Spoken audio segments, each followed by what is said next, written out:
नमस्कार दोस्तों। पुरुषों की यौन समस्या के लिए, सेक्सुअल रिलेटेड प्रॉब्लम के लिए होम्योपैथी की एक टॉप ग्रेड रेमेडी है जिसका नाम है कैलीकार्ब या कैलीकार्बोनिकम।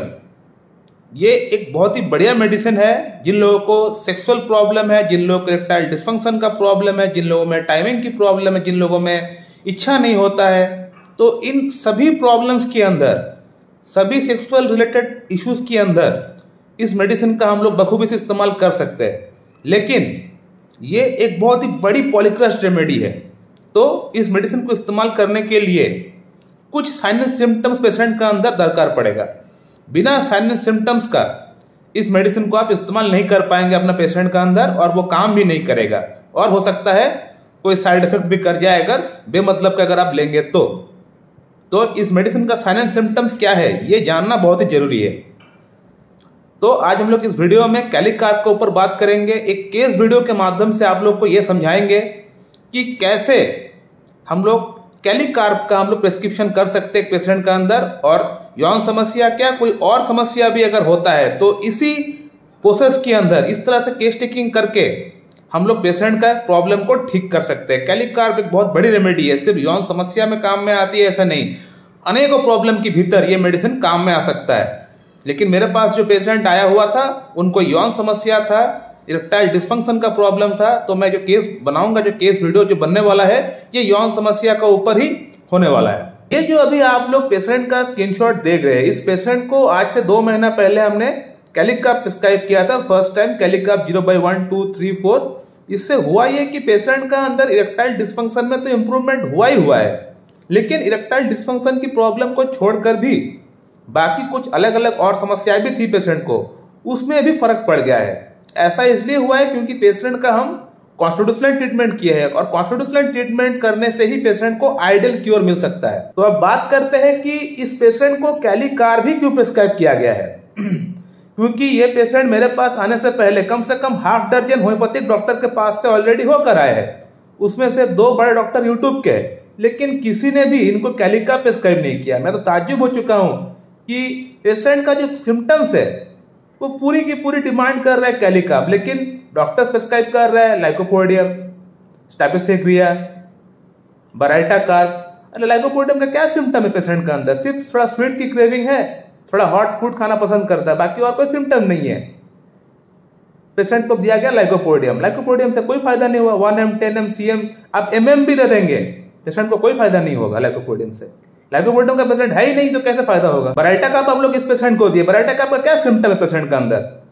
ना तो बराइटा कार्ब का तरह वो शॉर्ट हाइटेड है, ना तो फिजिकल स्ट्रक्चर उसका उस तरह का है, गोरा है, थुलथुला है, ना पसीना उसको बहुत ज्यादा आता है, ना सर्दी उसको हमेशा लगता है, ना वो बात बात पे हंसता है, बेमतलब का हंसते रहता है, बेमतलब का बात करता है, ऐसा कुछ भी नहीं है।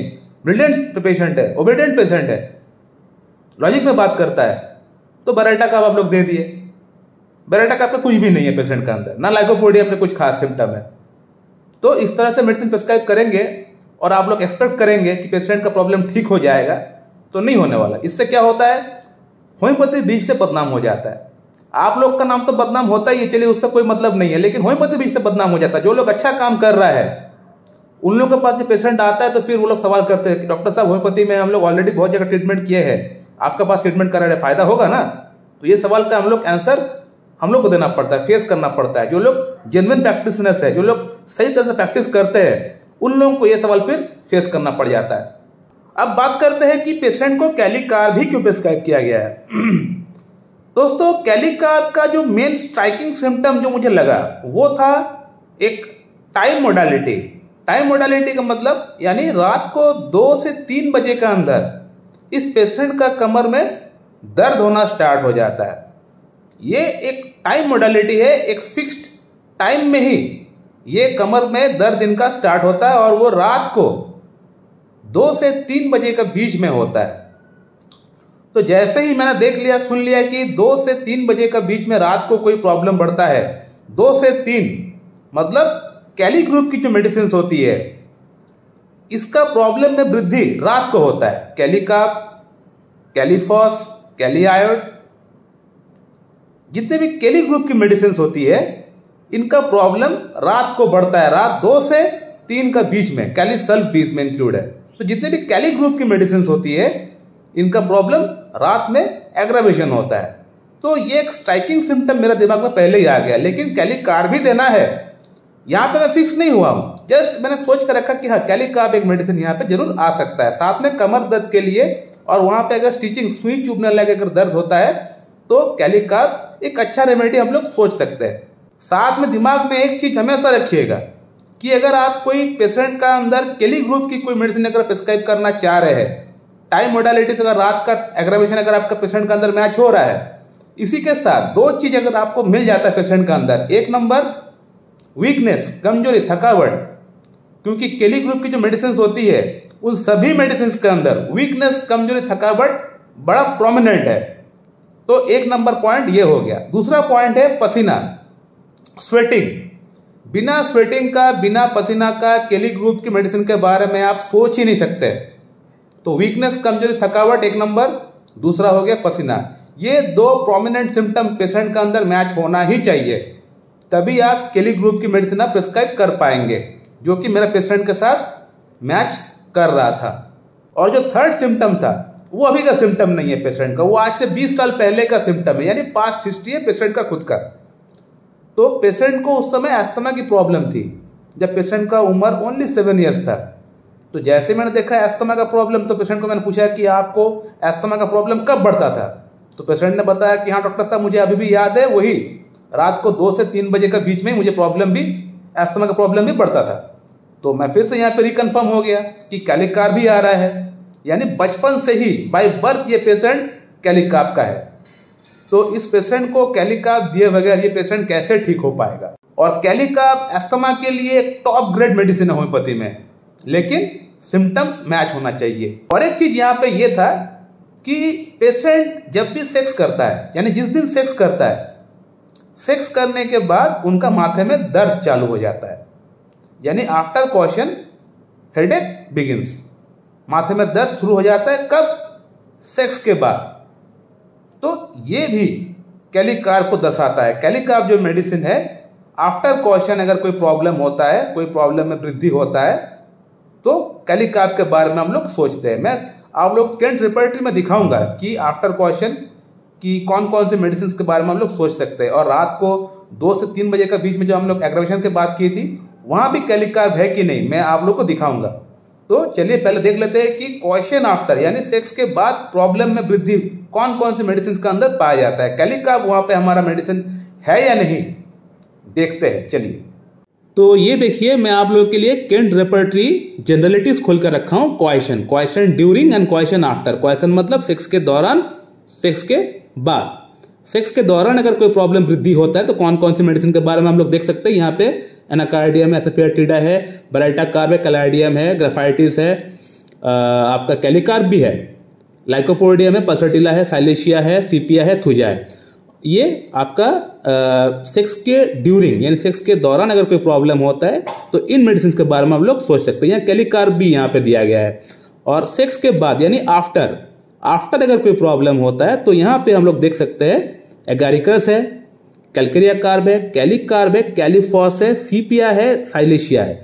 ये कुछ मेडिसिन फर्स्ट ग्रेड में दिया गया, यानी ये मेडिसिन बहुत अच्छी तरह काम करता है। अगर क्वेश्चन के बाद, सेक्स के बाद अगर कुछ प्रॉब्लम होता है तो इन मेडिसिन के बारे में हम लोग सोच सकते हैं, देख सकते हैं, लेकिन बाकी सिम्टम्स मैच होना चाहिए। रूब्रिक आप लोगों को दिखाना चाहूंगा जो मैं बोल रहा था, टाइम मोडालिटीज, जो रात को 2 से 3 बजे जो प्रॉब्लम वृद्धि होता है वहां कैलिकार्ब दिया गया है कि नहीं, देखते चलिए। जनरलिटीज नाइट 2 to 4 AM, 2 से 4 के बीच में प्रॉब्लम होता है तो एक ही मेडिसिन दिया गया है, वो है कैलिकार्ब। तो पेशेंट का सभी प्रॉब्लम्स, चाहे अस्थमा की प्रॉब्लम हो, चाहे कमर दर्द की प्रॉब्लम हो, ये 2 से 4 का बीच में ही वृद्धि पाता है। तो कैलिकार्ब दिए बगैर ये पेशेंट कभी भी ठीक नहीं हो पाएगा। और बाकी करस्पॉन्डिंग सिम्टम्स भी कैलिकार्ब का मैच हुआ है पेशेंट के साथ, तो पेशेंट को कैलिकार्ब भी देना पड़ेगा। अब मुझे आप लोग ये बताइए कि अगर ये पेशेंट मेरे पास पर्सनली कंसल्ट ना किया होता, पेशेंट से मैं बात नहीं किया होता, तो मुझे कैसे पता चलता कि ये पेशेंट कैलिकार्ब का है? मुझे पता नहीं चलता कि ये पेशेंट कैलिकार्ब का है। और मैं भी इनको यही मेडिसिन दिया होता जो बाकी डॉक्टर्स करते हुए आ रहे थे, लाइकोपोडियम, सिलेनियम, कैलाइडियम, आपका नुफुलुटिया, डामियाना, योहिम्बिनम, जिनसेंग, यही मेडिसिन इनको दिया होता।